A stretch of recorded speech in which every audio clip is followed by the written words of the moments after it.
I've got no idea how to start this podcast. So, James Jones, West Ham drew 1-1 with Aston Villa at the weekend. Honestly, I had nothing creative then. Nothing popped into my head. Usually I hit record and something just comes to me.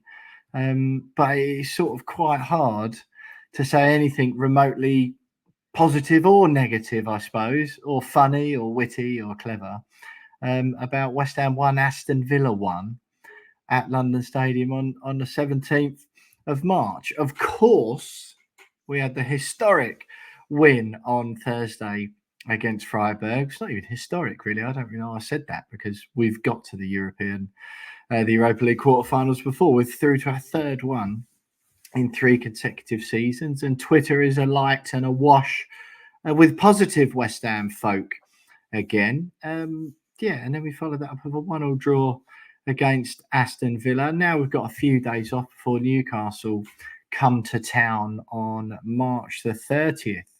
I believe that game. No, they don't come to town. West Ham go to their town. This is a shambles of a start to a podcast. James Jones, how are you? Let's just go with that. I'm all right, mate. Yeah, I'm not I'm not feeling very apprehensive or negative about West Ham this week. My bad feelings are more towards VAR and the stuff, the rules behind how VAR should be used. And we'll get onto that. I risked the wrath of PGMO again with a little bit of a Twitter rant over the weekend, and also a rant in my weekly BBC column. So so far, I've managed to get away with it. But other than that, I'm all good, mate. I'm good. I'm pretty good. You look pretty sharp today, mate. I must admit. I don't know if you've had a bit of a fake tan or, excuse me, put a bit of makeup on, new haircut, a grey rollie on. I appreciate we're doing this in the middle of a working day, Tuesday lunchtime. Prior commitments meant we had to do it on a Tuesday lunchtime this week, but you look pretty dapper. Any occasion or? No, not really. Thanks, mate. But no, I do the nursery drop off on a Tuesday, so I tend to just dress up a little bit better so that I don't look like. Be nice, mums. There is there? No comment.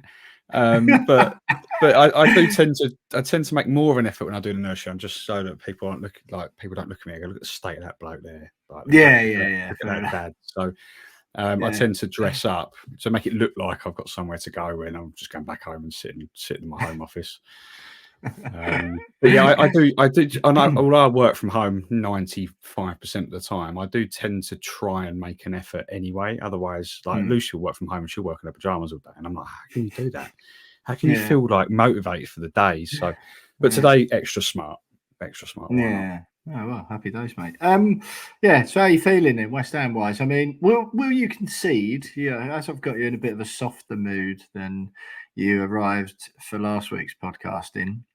Do you concede that perhaps you are guilty sometimes of being quite reactionary as far as West Ham goes? And, perhaps, I mean, look, shoot me down by all means, that perhaps you sometimes struggle to look holistically and at the bigger picture of the situation and tend to sort of go quite severely with the losses and defeats, because now we've thrashed Freiburg, as I was confidently saying in the build-up that we would do. Got a draw at home to Villa, one of those really. So they're going great guns this season. We won't be the only team with lofty aspirations to only get a point off of them in a season. A win would have been nice. I do feel we did enough for it. And again, it's another one of those games that it's a fine margin and a 50-50 decision that sort of let us down. But just from sort of your own perspective, do you think it's a fair assumption to make from me that perhaps sometimes you could be guilty of just reacting only to the very most recent West Ham result? No, I don't agree with that. I don't concede to that notion, really. Only because someone quite rightly, a listener listened back last week and tweeted me and said that I was bang on what I said last week about you can be upset about the defeats or the bad results, but then still be happy about the things that had happened before, the good things that happened before about that. You can't just go, Well, okay, we didn't beat Burnley at home, but at least we beat Arsenal at home. Because at the end of the day, it's something I didn't say last week, but what I did say in response to our listener on Twitter, I can't remember his name now, that if we do miss out on qualifying for Europe this year, we will be looking back at that draw against Burnley, the draw at Sheffield United, the defeat at Nottingham Forest, going, had we won those, we would have qualified for Europe.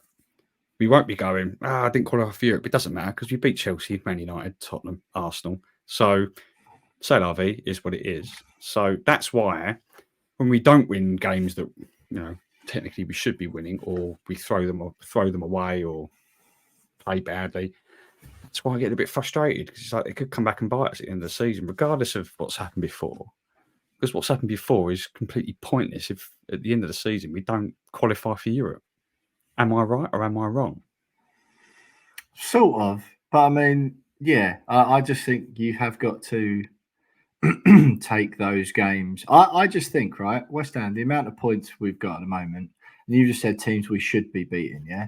I genuinely think at the beginning of the season, well, I know because I said to you what would be a good finish, and you said 8th. In the podcast we did before the first game of the season, you said 8th and a deep run in Europe would be a good finish.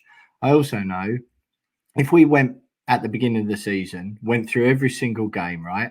And off of the James Jones should index, we went through and pointed at every game, every result, and said, what should we do here? Or should we do here? What do you expect to get here? Whatever. And then you did all that and totted all the points up. We'd probably have the same, if not less, than would have resulted from that exercise. They've just come in slightly different places and ways, which happens in football. And that's why it just feels an odd place to be disappointed generally. And I'm not saying don't be disappointed about the result, because I was as well, but I do think it would have been different if we'd have got thrashed. Like Burnley was an abjectly bad 45 minutes, right? That is bad. Over a course of a season, that will happen, right? Fortunately, we had enough. Arguably, the second 45 minutes was arguably our best of the season, right? Or sorry, not best of the season, but one of our better 45 minutes of the season. It's not sustainable to play every single game like that, of course, I understand it. And again, but for the narrowest of margins at the end, we could have clawed that game back. And in my opinion, the positives in the second half are just as important as the first half, because a game of football is 90 minutes, just like a football season is 38 games long. So I just find that's why I'd never get super angry and fuming if we have a bad 10 minutes in a game, because ultimately over the 90, if you win, and you've sort of been okay for most of it, you give yourself a best chance of winning. That first 45 against Burnley, go up against any other team in the league like that, and the game's done already. But yeah, I'm pretty content with where the season's at, I think. So it's looking very, very likely, thanks to us, I'll point out, the Premier League will get an additional European spot this season. Yeah. After we beat Freiburg, it was all but confirmed that the Premier League will finish, I think, second in the coefficients, which will get the additional Champions League spot. Yeah. Bad side to that is that that'll probably go to Tottenham. So we've done Tottenham a flavour. It's a bit devastating, but it means that should whoever finishes in the top 5 win the Europa League, likely to be Liverpool, and the FA Cup, likely to be, I don't know, actually, Liverpool are out of that now. It could be Man United, could even be Coventry, City. To be fair. It could be City. Probably will be. It means that 8th should also get a qualification spot for the Conference League this year, the way it's going to work. Say we finish 9th. Yeah. Right? So we finish 9th, we miss out, and we completely balls that up. What's your reaction to that? Are you going, well, had we not approached the Burnley game in the same way that we did the Brentford game, we would have qualified for Europe again. We would have had 4 consecutive years in Europe. Or will you be going, well, that was just a bad game. Is what it is. It's still a good it's obviously, I'll be extremely disappointed. To be honest, mate, there will be a tiny little bit of me. I might have said this before. There'll be a tiny little bit of me, like my wallet and the My money brother's been management saying that. and diary management part of my brain will sort of go, you know what, I wouldn't mind a rest season out of Europe. But no, that aside, and for where we want our club to be, sorry, I'm sipping coffee during the podcast. I never normally do that, but no, for where I want my club to be, obviously, or what will disappoint me, right? And this is serious, right? Is that, and I totally accept what you say, where you put yourself in a position to like capitalize and then like get even more points than you expected to initially, then it's disappointing when that doesn't happen, right? It's like that in life. I understand that. It's just human nature. But I would be those games in isolation, like context is important. Excuse me, context is important. Like those defeats are standalone defeats, right? Burnley, sorry, I know that wasn't a defeat. Burnley, the Sheffield United, the result was terrible, wasn't it? Bournemouth Forest, yeah. Those are standalones. You go, yeah, that they are bad results. But then when you look at it in the context of the season that's gone before and the results that have gone before, they are inevitably less bad, aren't they? For example, just like, you know, by the same token, if come the end of the season, which is also feasible, we've secured 7th place already, and then we lose to, I know we haven't got an easy game. Just say we had an easy game on the last game of the season, and then you lose that. If you're already in 7th, it matters far less. Like what has gone before obviously matters. But I just sort of think, if you, what would you say are our worst results of the season? I'd say, looking back, pretty bad, but it was away. Forest one was pretty bad, but it was kind of towards the end of a really bad run of form anyway. Yeah. I'd say away is pretty bad, isn't it? But it's still a point. Everton at home, losing 1-0 to Everton at home really early on in the season was a terrible result. Yeah, 5-0 away at Fulham, bad. And I'd even say, purely for the Arsenal at home game still gets me. Like losing 6-0, that's like, to anyone, is a really bad result for me. Like we could have lost that 3-0 and I would have just, Arsenal were brilliant this season. But for it to be 6 and the manner of the defeat has bothered me a little bit.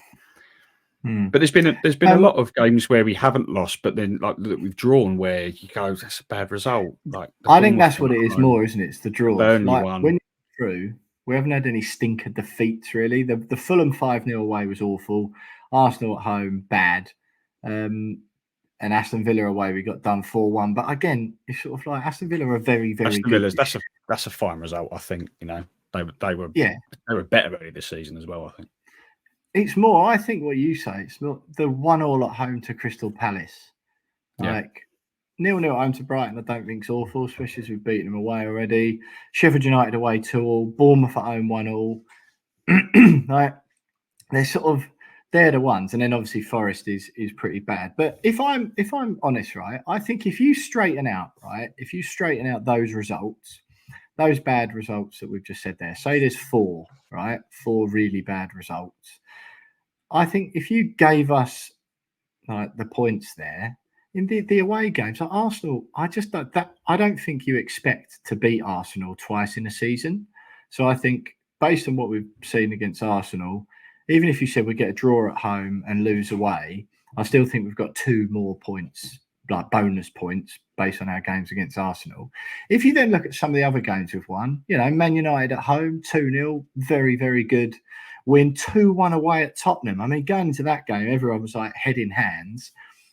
There's certainly the away win at Tottenham is 3 bonus points. The home win against Man United, you could say realistically, West Ham fans would be hopeful of getting a draw there, right? And I say, obviously mentioned the one at Arsenal. I just find the away win at Brighton, like, you know, that record speak for itself before. Again, that's got to be at least 2 bonus points. 3-1 at home to Chelsea. It turns out that win wasn't as good as we thought, but they're still not terrible. Still got some good players. Still cost £1 billion. I just think in this season, it actually has evened itself out. And I think if we'd have won the games we should have won, in your opinion, and then got the results that you would have probably expected us to get against in some of those big teams I've mentioned there, I don't think we're in that much of a different position. Do you know what I mean? I know what you mean, but at the same time, like when you go into games like Burnley at home, knowing the situation that Burnley are in, and the two results that we're coming in off the back of, having beaten Everton away, smashed Brentford at home, and you see their defensive record, and you go, well, okay, that's suddenly we should be winning that. I don't disagree there, but you could also say we shouldn't be losing. We shouldn't be going in 2-0 down at half time. Whether we come back in the second half. I'm not arguing that was a good result. You're responding as if I'm saying the Burnley result was a good result. I'm not saying that. No, but what I'm saying is it's still a good season. So far, we're seventh. So it's a good season. But there have been parts in the season. This is what I stand by. There have been parts of the season that we've really let ourselves down in. If we end up in the season qualifying for Europe, great. We can forget about that Burnley result, the Forest game, Everton at home, Palace at home. But if we don't qualify for Europe, I'm pointing at those games and going, well, we shot ourselves in the foot. Don't care if we beat Arsenal or Tottenham. I'd trade those in to qualify for Europe all day long. We've done ourselves hugely proud as well, haven't we? You're saying we've let ourselves down in some games, which, yeah, fine, we have. But we've well overperformed what fans' expectations in some as well. So surely that matters just as much as the negative stuff. I think they only matter. They only matter if by the end of the season you've got something to show for it. Which we're on track to have. Which we're currently on track to have. But this was my point last week. It's my point this week is that we're on track to have it, but those results will also put us in danger of not having it at the end of the season. Well, yeah. So, had those results not happened, and we'd not shot ourselves in the foot, not let ourselves down in those games, then we'd be comfortably top 6, comfortably top 7, without going. We're playing Newcastle next. They're only 3 points behind us. Newcastle away is going to be a very difficult game. They're 3 points behind us. Say we lose that, which wouldn't be entirely out of the question, then there's a chance we drop into 8th. We've still got to play Wolves away this season. They're suddenly in the running for it. You're looking for reasons to be like. I'm not looking for reasons this week. This is born out of the conversation last week. Yeah, sure. This week, I feel like, VAR aside, I think it was a good result against Villa. I would have probably taken a draw at the beginning of the game. Yeah, we definitely. I think we said that, didn't we, last week? Obviously, the game, the win against Freiburg, I was confident that we get a result. I didn't see a 5-0 coming, but absolutely delighted that we're in the quarterfinals again. So I'm feeling relatively positive, but I wanted to make the point that I still stand by what I was saying last week, in that if by the end of the season we end up with nothing, then I'm looking at those results going, no, we've let ourselves down. But why don't we withhold that? Why don't we withhold that until the end of the season? Because you asked me the question. You asked me the question, do you concede that you maybe jumped the gun a little bit? And I said no, because this is how I feel. Right, yeah, fair enough. Yeah, that is a fair retort to that. I just sort of think I don't know. It does feel like you can choose to look back on those bad games just as much as you can choose to look on the results that none of us were expecting. Namely, we've got 6 points from the Emirates and Tottenham this season, plus beating United at home. We've done lots of hugely positive things, which probably do balance out those fairly negative things as well, which have come along. But yeah, if anything, I still would argue that if we lost at Tottenham and Arsenal, and then beat Burnley and Sheffield United, we'd be down 6 points and only gained 4. But anyway, I don't think. I think we should have a agreement to hold off any like holistic negativity, because it's still on the brink, as I've been saying for quite a long time, being an absolutely historic season. A brilliant win on Thursday, which was sort of a bit of a two fingers up to a lot of the particularly vocal dissenters, and that's sort of it. After the Freiburg one, everyone was like, "Oh, it's rubbish. The game was there for the winning." Blah blah blah. It's like, chill. It's not too bad. Like, it could have gone either way the first leg. David Moyes' plan was clearly is to get through the tie. That's what the plan was. We took them back on Thursday, absolutely demolished them. James, right, before we go into sort of looking back at the two games in a bit more detail in a minute, let's do some quick housekeeping and read out a couple of messages we've got in the week. Right, don't forget, as always, you can follow We Are West Ham on Twitter at @WeAre_West Ham. We're We Are West Ham Pod on Instagram. You can send us an email if you want, wearewesthampod@gmail.com. You can follow mine and James's personal accounts on both of those platforms, which you will find if you just go to our pages. You'll click through from there. But your best bet, if you want to get a reply from us or have it read out on the podcast, is to message the podcast platforms. I am going to read out a couple. So, James, I don't know if you had any sort of there. I just want to give a couple of quick shout outs to people who got in touch in the week. Luke King from Down Under, one of our many fans in Australia. He got in touch and just said, "This is after Thursday. Wow, just wow. So happy for Mo to get some goals. What a run from our own half. Amazing stuff." So shout out to Luke. Just quickly, James, while I'm digging out a couple.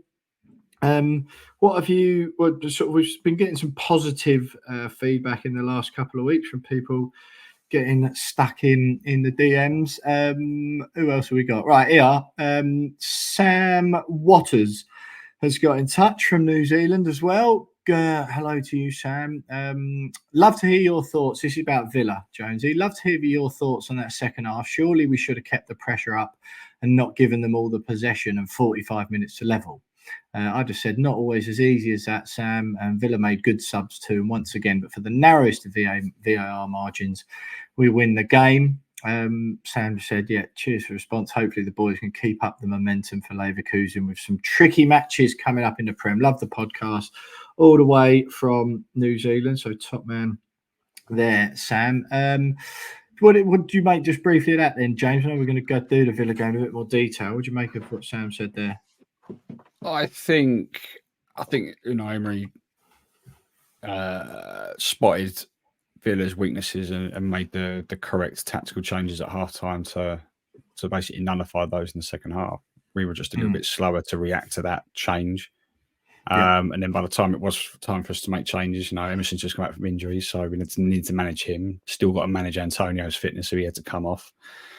Johnson came on to give Soufal some help.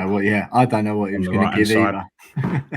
So, I understood why it wasn't as effective in the second half, but I still don't think that, barring their goal, I mean, they weren't exactly on top for large periods of the second half. I thought that we still managed them pretty well, and I think we had our fair share of chances as well. So I think it was just good management from Emery, I think.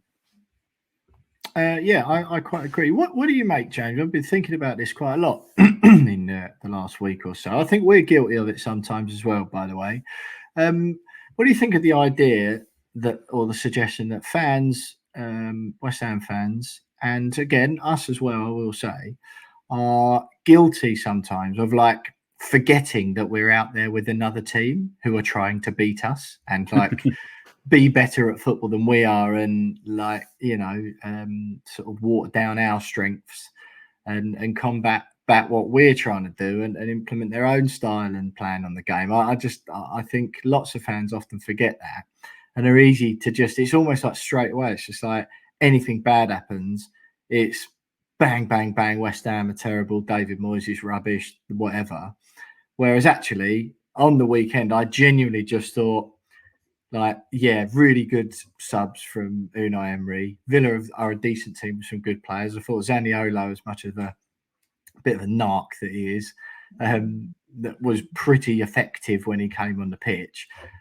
And, it's one of those things, isn't it, where you feel like if that was West Ham and the reaction from a lot of the fans afterwards would be, oh, what a rubbish first half. Yeah, it don't matter. The subs in the second half, it's too late. Oh, we shouldn't have been in that position. And I'm looking at that from Villa going, yeah, we were a better team in the first half, but good subs, good tactical tweaks from a good manager, and they were a better team in the second half. Draw was a fair result. Annoying with the VAR stuff as usual. But do you think we're guilty of that as fans, and perhaps me and you sometimes just forgetting there's another team involved in these things? Yeah, maybe, especially when it's a better team, a good team. Yeah. I think but yeah, I think when you're coming up against good sides and you do have good spells, obviously we were very good in the first half, but I don't think Villa were particularly good either. I thought they were, had we been a little bit more clinical, we probably could have gone in with a bigger lead. But yeah, I thought, you allow Villa the opportunity to get back into a game by making those tactical decisions. Essentially, it just makes the job a lot harder against, the so-called lesser clubs nearer down the bottom of the table. You could probably get away with it. I mean, we haven't recently, but you could probably get away with those sort of performances in the second half. But I think every football fan on the planet is guilty of that at some stage. Yeah. All right, we'll let ourselves off then. Try and be better. Gold Star got in touch again. Thanks so much for the shout out, lads. He just said Moyes seems to be this probably goes without saying, he said, but if we set up the way we did today, this was after Thursday's game, on a regular basis, you'd hear no complaints from me or the majority of other Moyes outers. And of course, when we're playing the top teams, it's natural to be a little bit more defensive in approach. But Moyes seems to be only capable of inhabiting of either of two extremes. Either his preferred park the bus, concede 80% of possession style that most of us loathe, 80%, as we know, is a gross over-exaggeration there, or the occasional throw off the shackles, go for broke version that he deployed against Freiburg and the second half against Burnley, which of course won't work every time, but when it does, it's so wonderful. The point is he doesn't seem to know a middle way and he's too quick to revert to type. God knows which version we're going to see against Villa. It'd be one thing if we were a team with limited attacking talent, then you can excuse an approach built primarily on defence. But it's so clear that we have a squad with abundant offensive talent and frankly shaky backline. So why not play to our actual strengths rather than the ones Moyes stubbornly prides himself on that have patently not existed the last 2 seasons when we've shipped tons of goals? I mean, Moyes doesn't pride themselves on it. It's because he's been one of the most longest serving top flight managers ever. So it's a system that's worked very well for him. Anyway, I'll conclude my rant on a positive. Tonight's game against Freiburg was supremely enjoyable and exactly what us fans have been crying out for. And the players clearly prefer it, which Jared Bowen made no bones about right after the game. And then he come back in on Sunday as well after Villa. No complaints about the setup or performance today. Excellent first half, faded a bit in the second. And of course, VAR did us no favours. I'm wary, James, that I don't want to cover stuff that we have done at length before, but anything particularly out of all of that sort of stood out to you? I mean, I do kind of agree. We rarely do see a middle ground, but although I've been quite vocal about how frustrating it is to see us quite often set up in a more defensive manner. I do sometimes understand that why we don't go the full gung-ho approach that we saw like against Freiburg on the second half against Burnley because of our attacking talent. Because you do that, and regardless of the quality of the opposition or the lack of quality of the opposition, you're still leaving yourself open to counter-attacks when you play in that way. And when you've got a shaky defence, which we've got at the moment, I think, in areas, doesn't matter who you're playing, that could still come back and bite us. So there has to be an element of pragmatism, even if you're going for a more sort of attacking approach. So I don't know. It is, there is a call for a little bit more balance. We don't see a great deal of balance in Moyes. It's either one way or the other. I do agree with that, but more often than not, it has worked over the last 4 years. Less so this season to an extent, but it has worked quite and we've well. scored loads as well, haven't we? Like we So, have yeah. scored loads of goals. Yeah, fair enough. Cheers, Gold Star. Right, Jim Odie emailed as well. Evening, Will and James. Will, I hope you enjoyed Cheltenham because you missed a treat tonight. I couldn't go to the Freiburg home game, of course, after travelling all the way out to Germany for the bleak first leg. Because I was at Cheltenham. I didn't win any money either. Just absolute done my proverbials, I think the phrase is. But had a very good day indeed. Jim says West Ham are excellent Thursday. I've just spent a very pleasant hour discussing all things about our club with my son. As he says, the last 4 years have been excellent. That's not to say there have not been some bumps in the road, but when we get our best side out and the stadium starts to rock, it's a very enjoyable experience. Antonio is brilliant on Thursday, and I feel he made the difference. He did everything. But then played the easy 5-yard ball, which occasionally is the problem. Kudus was very special too. Kudus, even though we may have lost at Freiburg, we still had him at arm's length, and tonight we proved it. We played the perfect European side. Let's hope we can keep everyone fit and get the reasonable draw tomorrow. Well, James, Bayer Leverkusen was the draw. Thanks to Jim for getting in touch again on the emails, as he often does. Bayer Leverkusen in the draw. We sort of forgot to mention that. I'm still kind of buzzing off the fact it isn't Liverpool. All right, it's probably the hardest draw other than that in the group. But I sort of don't really care. And I got this weird feeling of confidence that it's just written in the stars that we're going to do it and that the home game is going to be up there easily with the Sevilla Knights of the world. Well, it certainly has an air of when we drew Sevilla a couple of years ago. I had the same feeling then as I did when Leverkusen came out the hat. Right. And that was of just sheer oh my God, we've got to beat an absolute powerhouse here to have any opportunity.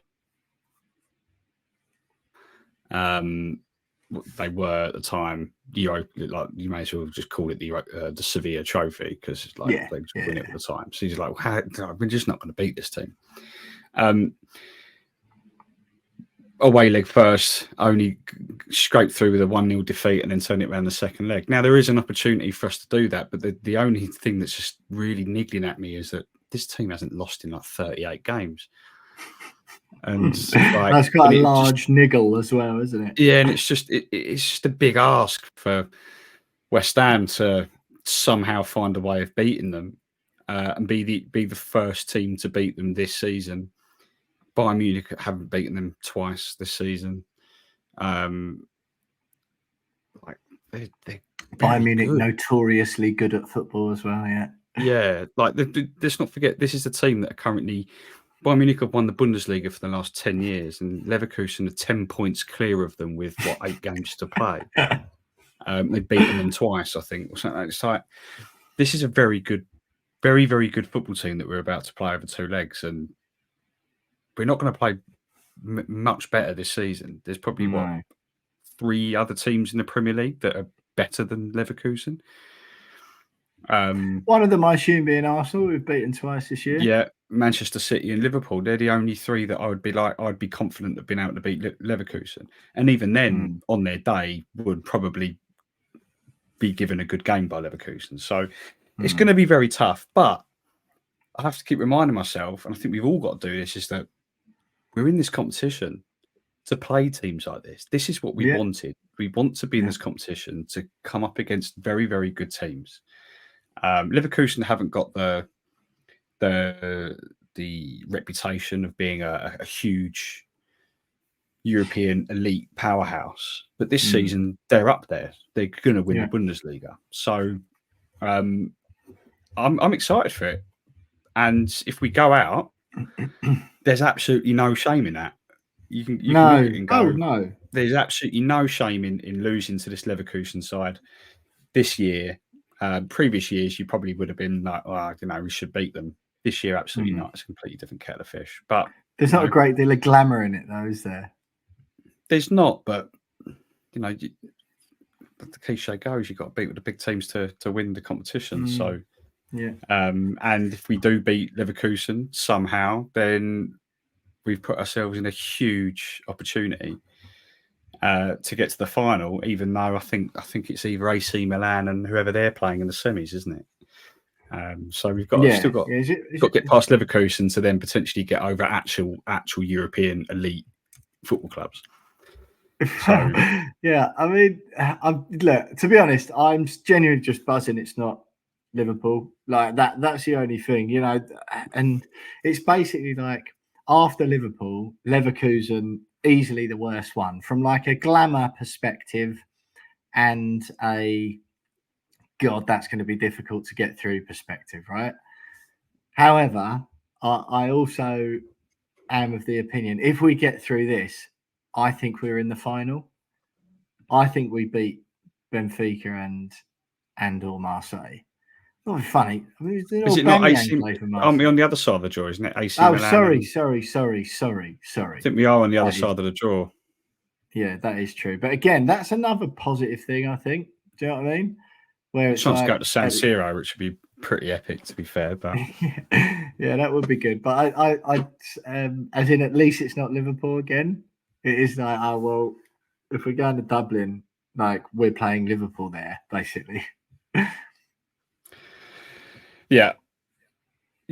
I mean, I was saying to some mates the other day that if you get to the final against, I'd back us to beat Liverpool over one 90-minute game of football.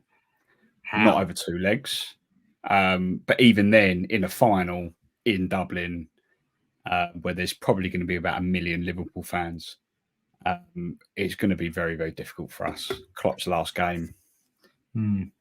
It's going to be incredibly, incredibly difficult. But we're there. And do you know what, actually? I think this is the glamour tie of the round in Europa League. When the draw happens, so many neutrals on social media were like, yes, Xabi Alonso against the English club. We can finally see what he's all about. And I think this is going to be the most watched game in the quarterfinals of the Europa League because people are naturally interested in how Xabi Alonso is going to do against the English club because everyone expects him to be manager of Liverpool next season. So no, I will just honestly, Karabag scored 4 goals against this team over 2 legs. We had a Karabag fan. You tweeted that on our podcast Twitter account, and a Karabag fan replied and was like, "We're not that bad, lads." And the fact is that Karabag were in the last 16 in the Europa League by merit, not just because they're there for a laugh. So, give them a little bit of respect, mate. They got the Champions League as well, Karabag. They're not terrible. They are top of the Azerbaijan Premier League at the moment as well, to be fair, with 21 wins from 27 this season, just 3 defeats. And absolute huge chasm between them and Sabah in second. So, fair enough. Maybe you're right. I really have got a good feeling about it. And I know I'm just sort of got a good feeling. I'm just enjoying sort of this season generally anyway, as in, if I don't listen to any of my fellow West Ham fans, basically. But I've got a good feeling. I've got a really good feeling. I can like a proper Moisey masterclass, I reckon. I reckon it'd be proper tense and what have you. But out in Germany, I could see us stifling them. I'm not saying we won't lose or it will be pretty by any stretch, but you never know, mate. I could easily see us going out there, like having properly like 25% possession, stifle them, have them pretty much pepper us all day, and then they score, and maybe they even get 2, but we get like an ugly, Kurt Zuma shoulder in from a corner. Tommy Soucek hacks one in over the line from 3 yards out, and it gives us a shot going back to the home leg again, like Sevilla all over again. I really fancy it, and that London Stadium for the second leg will be absolutely rocking. Yeah, I think if we're still in it when we go to London Stadium, I think there's a big opportunity. It will be rocking like it was against Sevilla. Like Freiburg was pretty good as well last week. And you're always in it, and it's great that we got that second leg at home. It's always an advantage. That for is me. a It doesn't bit of a matter who you're leveler, isn't playing. it? So if we're in it, then there will be an element of confidence for me that we can maybe turn it around in a second. Even if it's a 2-0 deficit, I still think we've got an opportunity at home to claw that back. Yeah. So, right. Interesting. As just a reminder, don't forget to follow us on social media at @WeAre_West Ham on Twitter, We Are West Ham Pod on Instagram. You'll find me and James's personal accounts there. Email us like Jim did earlier at wearewesthampod@gmail.com. Buy us a pint if you fancy it. buymeacoffee.com/wearewestham. That'd be very nice. We'd appreciate it very much indeed. We only spend it on beer or podcast equipment like these brand new microphones that we're both staring at the moment to make the podcast better for you guys. That's buymeacoffee.com/wearewestham. Each pint is a £5 and the money just comes direct to me and James. So you can buy as few or as many as you like if you like what we do. That's about it, I think, for that little. It was a bit of a long-winded introduction. Sorry, it was a little bit haphazard. If I'm quite frank, I totally forgot that the draw had been made for Leverkusen. I was still a bit caught up in the conversation we had at the beginning. So stay with us. We won't keep you for too much longer for a brief look back at the Freiburg and Aston Villa game. All you'll have next week, by the way, because it's international break, is an opposition view from me ahead of Newcastle. No like full length pod with me and Jonesy. It will just be, like I say, the Newcastle opposition view, which I will do, and then we'll be back. Usual service will resume following the Newcastle game. Stay with us. Bit of a look back to Freiburg and Villa next.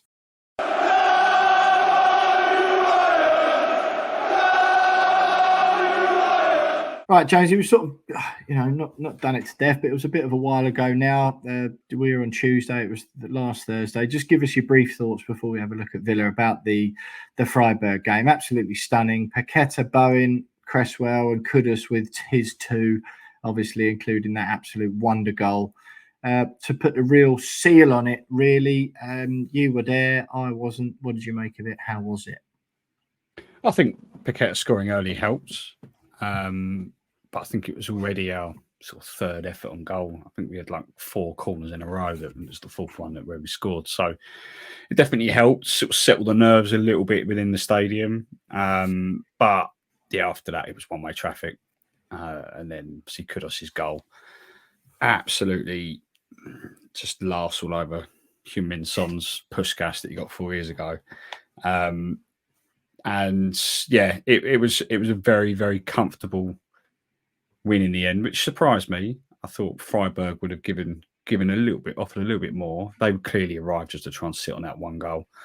But then within 8 minutes, that was over, and they had to try and play a bit of football, but we just didn't let them. And yeah, it was a very, very good European performance. Our record, our biggest ever win in European competition in our history, which is good. Lovely little stat. Yeah, it was another memorable night under the lights in Europe for us. And big shout out for Michail Antonio. I think Jim said it in his email. Antonio was absolutely superb. Unbelievable. And it kind of did show. I know we've criticised him over in the past, but it kind of did show how much we've missed him a lot for large parts of this season and what he does offer. When he's on his game, I think that's the thing, isn't it? We do miss him. He has been effective since he's come back, hasn't he? Yeah, and I thought he was good against. Obviously, got his goal against Villa, but on Thursday night, like Freiburg just didn't know what to do with him. He was brilliant, absolutely brilliant, and it kind of helped us on our way. But yeah, it was all round very pleasing 90 minutes. Yeah, no, totally agree, mate. And you are right. I think a fit and firing Michail Antonio on the bench behind a very, very good striker, a £50 million plus striker next season will suit me down to the ground. That would be absolutely fine. He also dug out Arsenal fans saying this week, which I quite liked, saying as soon as they get even close to doing something, they're carrying on like they're the best team in the world. Very much like that from Michail. Aston Villa then, Jonesy, Antonio, as we've mentioned there. Great diving header, wonderful goal that was. Sue Fowl, by the way, proper unsung hero this season. Emerson's getting a lot of plaudits, of course. But I think he's the second highest scoring assisting defender or something in He's got the second most assists of a defender in the league or something like that at the moment. Absolutely brilliant stuff. He would be an FPL cert if West Ham can actually keep a clean sheet every once in a blue moon, which they can't. But yeah, Antonio, great header, great diving header. Love to see that. Zaniolo with the equaliser, which is probably fair to say Aston Villa deserved. We had 13 shots, 5 on target, which was the exact same as Aston Villa. The only slight difference, we had 30% possession in the game. they had 70. And then it all comes down to, a couple of dodgy decisions at the end. I don't know where you want to start, James. I was sort of most miffed because it's just inconsistency again with Zaniolo not getting a second yellow card. It's hard to say whether that would have directly impacted the outcome of the game, but playing, I think it would have been about, at least 5 minutes plus stoppage times, probably 10 minutes with 10 men. Could have had an impact. Zaniolo was good when he came on as well for Villa. Yeah, I'm talking he got booked already and then he sort of delayed this play again and sort of threw the ball away-ish. Should have been another yellow in my opinion. Ref bottled it. I actually weirdly thought the referee was actually really good. I actually really enjoyed the game of football as a spectacle for a change. There was a few hard, firm challenges from both teams, but players getting the ball and he just played on. And there was a few incidents like that. I actually thought he refereed the game very well up until that. I thought that was a huge rick there, not sending him off. And he did seem to lose the plot with it a bit at the end. And then the Thomas Souček one, it's handball. So annoying it took so long. I understand that. I do get that. But it was handball. I was I'm like, why are you doing that, Souček? You're right. Why you're going to get caught? What's the point? Why not just let it bounce about in the melee and hope someone pokes it in, which they may well have done anyway. That did annoy me quite a lot, but it was the right decision. Where do you want to start with the Villa game? Well, I thought it was a really good classic game of Premier League football. Yeah, I totally agree. Yeah, I thought both sides could have gone on and won it.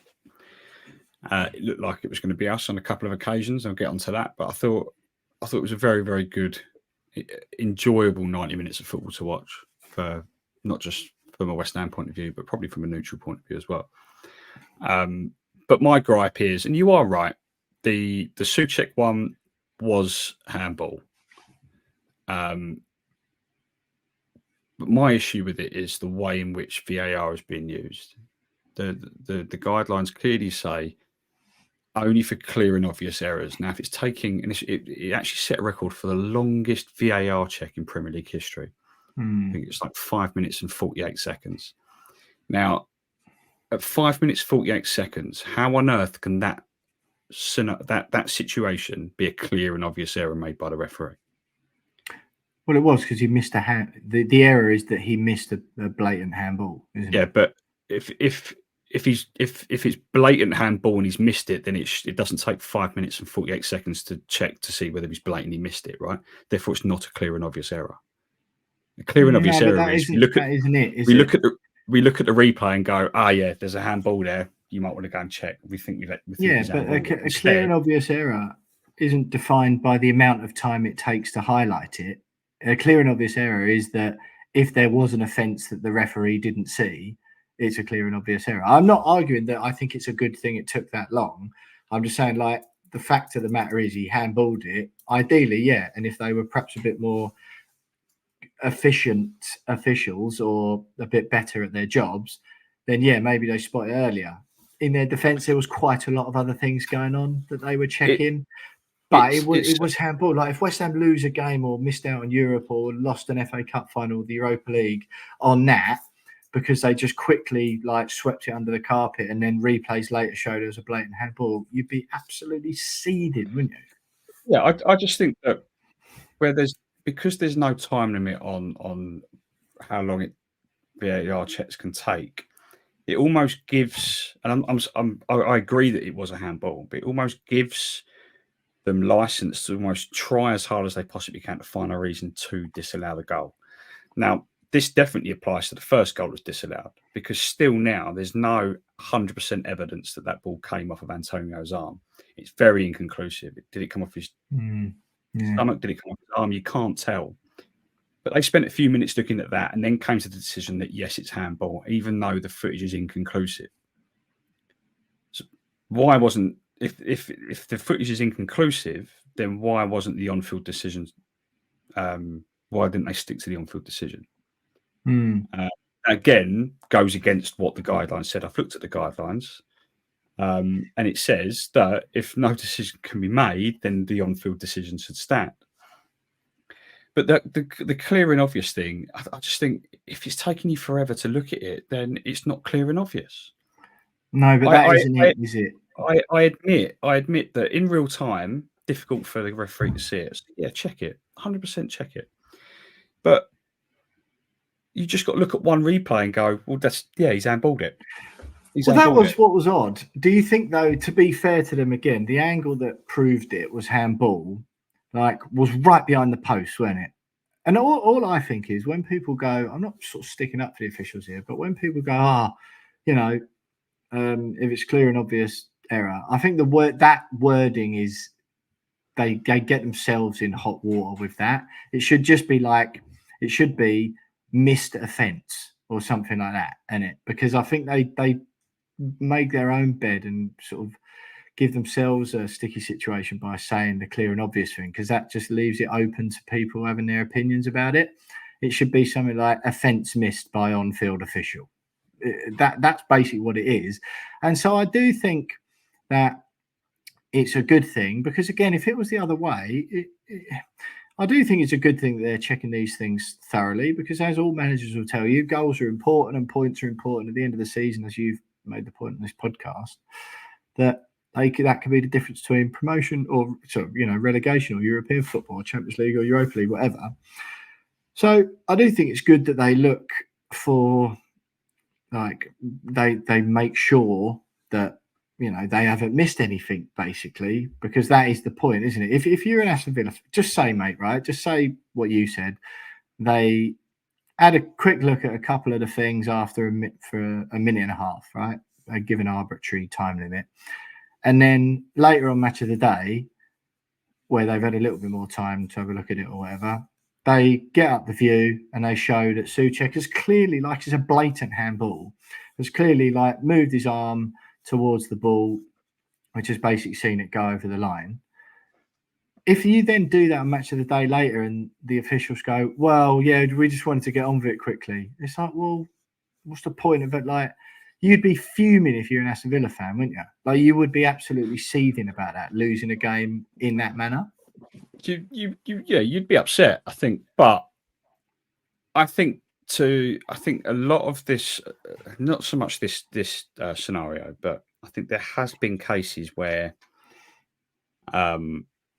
because there's no time limit on when these checks for these checks to be made, it often feels like, I'm not saying this is definitely what happens, but it often feels like the longer a check goes on, the more inclined the officials are to make the decision that yes, there was an offence, because they're almost like, well, we spent 5 minutes looking at this. Yeah. Let's give a defence. Let's say it's a handball. Let's say it was a foul. Let's say it was whatever. Because if we spent 5-6 minutes looking at this and then we turn around and go, oh no, there's nothing there, then we look a little bit stupid. Yeah. So why are you holding the game up then?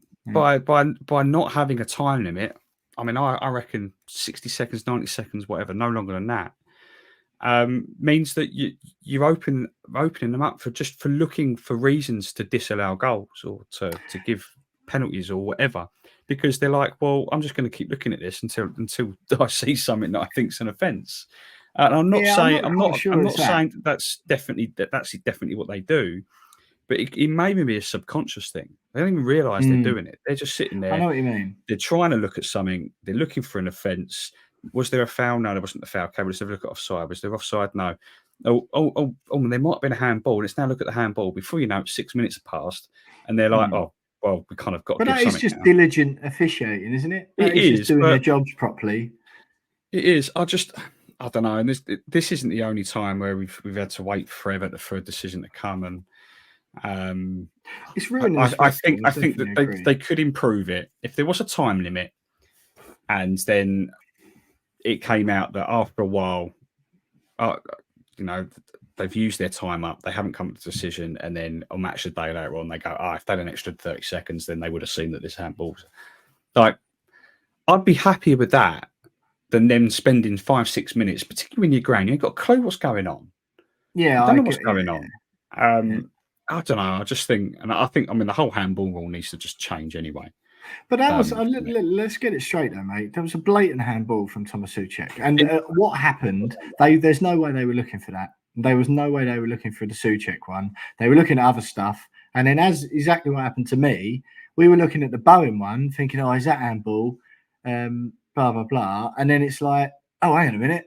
Oh, hang on. Oh, no, see that? Souček's blatantly handballed that. And I feel like the officials noticed at the same time as I did watching it on the telly. Yeah. Do you know what I mean? We couldn't see it in the ground.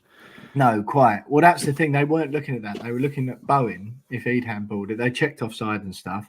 And then it was, and again, it is a tough one because it was a proper melee. It weren't like blatantly obvious whether Bowen had. So if it was Bowen, I was like, this is going to get given because I don't think it hits him on the arm. And then all of a sudden, one of the angles they're showing as they look for Bowen, they play it back from just a bit sooner. And yeah, and then you're like, oh, hang on. There's a blatant handball before the Bowen thing, so that doesn't matter anyway. And I think that's just when they spotted it late in the incident. And then they played it through a couple of times. Like, as in, they were close to getting to the end of checking whether Bowen handballed it. And I think he was going to get away with it. And then they spot the Souček thing, which adds another minute of checking that bit on. They accidentally stumbled across the right decision. It was all like, oh, that's an accident, but we got there in the end. It's like, but yeah, that is the correct decision, though, isn't it? Like, yeah. I mean, my biggest gripe with the decision making was the first goal because, like I said before, it's inconclusive. And if it is inconclusive, then and they spent half the time looking at that, and then came to what I think is the wrong decision. Because if it is inconclusive, then the on-field decision should stand. That's what the laws of VAR says should happen. Yeah. And they still decided that it was handball. Right. Yeah. It was. You're right. Yeah, it just looked like the odds are it probably was, given where his hands are and stuff. But there was nothing. Yeah. There wasn't like look at that. That's blatantly hit him on the arm and gone in. It goes back to it wasn't a clear and obvious error. Yeah, in that case, not. Yeah. So the on-field decision has to stand. That's what the guidelines say for VAR. Has to stand, and for some reason they decided to completely ignore that and go, well, we've been looking for 2.5 minutes, so we might as well just call it handball then. It works, and this is why fans get frustrated with it. It's just like you're not using it properly. So yeah, I don't know. Overall, I say that's a bit annoying. The Zaniolo thing, I was annoyed that wasn't a red card. But give me some positives then, James. Like best players, good performances. I thought Alvarez very good, really coming into his own. I generally thought everyone played okay, really.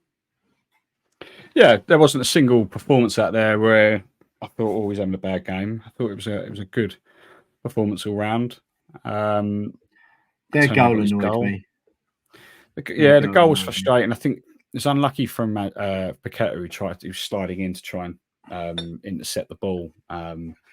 And if he was either a foot taller or had longer studs on, he probably would have done it. But didn't happen. But it's not a great deal you can do about it. But yeah, I thought it was a good performance all round. I didn't walk away from there annoyed at the performance. No. I didn't walk away feeling like we shot ourselves in the foot or that we should have won or anything like that. It was just I walked away going, I really enjoyed that game of football, bar the last 6 minutes of that VAR check. But it was fun. It was fun, and I think it was a fair result. I agree. I was just glad we didn't lose in the end. To be fair, I think it caps off a point against a decent Aston Villa team. Capped off a very a pretty good week, a pretty positive week. Yeah. On the whole, I agree. One thing I would say with Paqueta though is like, why are you sliding in there? Like if he'd have stayed on his feet, I don't think Alvarez has to commit to DRB. I think it was Yeah, it was DRB. who done him. Very good bit of skill, by the way. Nice little cutback. You'd sort of hope one of the centre backs was on their toes a bit more because they'd sort of been dragged right back, which left a huge space for Zaniolo to run into. But yeah, it was very much like, I just, it was very much one of them things where, yeah, I just think if Paqueta stays on his feet there rather than try to do the glory slide tackle, it's probably 2-on-1 against DRB then, and Alvarez can afford to like give him that little bit more, make it more difficult for him to take him on, as it would have been when it was 1-on-1. But one of those things. Oh well, James, have you got anything else to add? A pretty, pretty positive week, I think that is for West Ham. We're still 7th. Got a nice little 2-point cushion over Brighton, albeit we have played a game more than them. We're only 3 points behind Man United in 6th. Once again, they have got a game in hand over us, and our goal difference isn't spectacularly good, being on -4 while Brighton are on +6 and United are on 0. But still, overall, take 7th after 29 games. Big time. 9 games remaining. Some tricky ones in there, but very much in with a shout of getting into Europe again, whatever that competition may be. Thanks, as you mentioned, in no small part to West Ham's progress in the Europa League and the old coefficient and all of that. Any thoughts then, James, before we bid farewell for a week and a half off? No, I hate this international break. It just all seems a little bit pointless to me. I know we've got an international tournament coming up, but just get the season done and have these friendlies just before the tournament. Just use them as warm-up games then. There's just no need for it now. It's a little bit annoying, but just hope that Jared Bowen and all the rest of the players don't get injured. Yeah. And then we come back and Calvin Phillips getting injured. No, and then we just do it all again, starting with Newcastle away. And I think that's going to be a tough game. We've got some tough games coming up, but I think we've got over the period of sort of bad form. Yeah. It feels like we're improving a little bit, and we're going to hopefully finish the season strongly. And looking forward to the final leg of the season when it starts. Yeah, we do have to play the next 2 Premier League games without Edson Alvarez, though, which is frustrating. Booked for an absolute nothingness, an absolute nothing coming together. I think that was Zaniolo, maybe, when he got his first booking. Little rascal, wasn't it? Proper irritating that, though, Alvarez. It was a nothing booking, and that's his 10th booking now, and he misses 2 games. Does love a yellow card. Does Edson. Annoying, though, nonetheless. All right, James. I think that's it for another week. Just a reminder, me and Jonesy we're going to have a week off, the 2 of us next week, so you won't have a long form pod because no West Ham game to look back on. But I will do an opposition view ahead of that Newcastle game next week. We'll, of course, have a Bayer Leverkusen opposition view guest lined up for the quarterfinals, and stay with us for the rest of the season. Basically, it's getting to the business end of proceedings now. I think the final day of the season is in exactly 2 months' time of the Premier League season.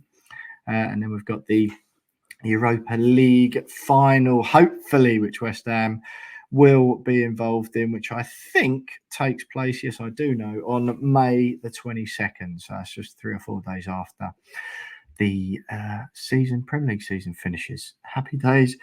Indeed. We didn't win our Betway charity bets yet again this week. I did go for a draw, though. That part of mine was correct, but I think I went for Bowen goal anytime and Watkins anytime, which obviously didn't happen either. Thanks for listening, everyone. Thanks for getting in touch on all the social media platforms if you've done that already. Sorry if you messaged in and we didn't read it out, but keep all of your messages and feedback and comments coming across all of our platforms. Subscribe to the YouTube channel, of course. Leave us a 5-star review on your podcast platform.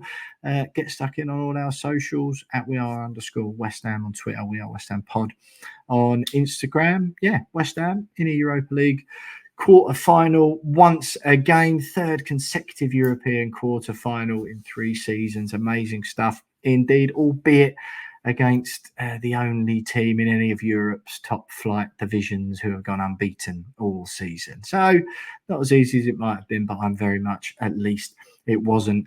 Liverpool will also avoid them all the way to the final in Dublin. If we can get that far, we can, of course, still hope and dream. I'll be out in Leverkusen for the first leg, bring you some content from there, but you don't have to worry about that for another few weeks. West Ham 7th in the Premier League, all very nice going into the international break. Fingers crossed we can get through all of that unscathed and go both barrels in the last part of the season, which could still be our most historic of the modern era. Thanks for listening, everyone. West Ham are massive, up the hammers, and we'll speak to you next week.